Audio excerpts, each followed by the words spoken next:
कळवा कारशेडमधून निघालेली लोकल ट्रेनचा डबा डोंबिवली रेल्वे स्थानकाजवळ घसरल्याची घटना घडली आहे। मी सध्या उभा आहे डोंबिवली रेल्वे स्टेशन परिसरातील प्लॅटफॉर्म क्रमांक 1 परिसरामध्ये आणि आपण पाहू शकता या ठिकाणी जी लोकल डबा आहे त्या लोकल डब्याचा जो घसरलेला रुळावरनं घसरलेला पाहायला मिळत आहे।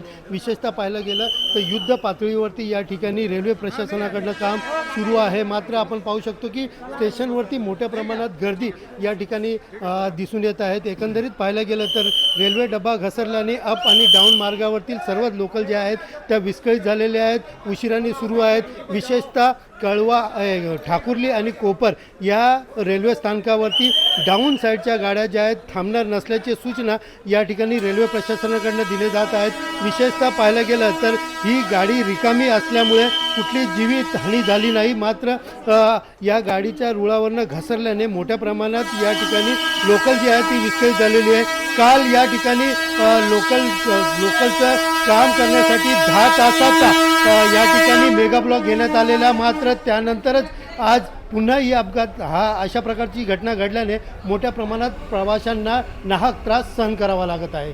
सुनील जाधव, TV9 मराठी, डोंबिवली।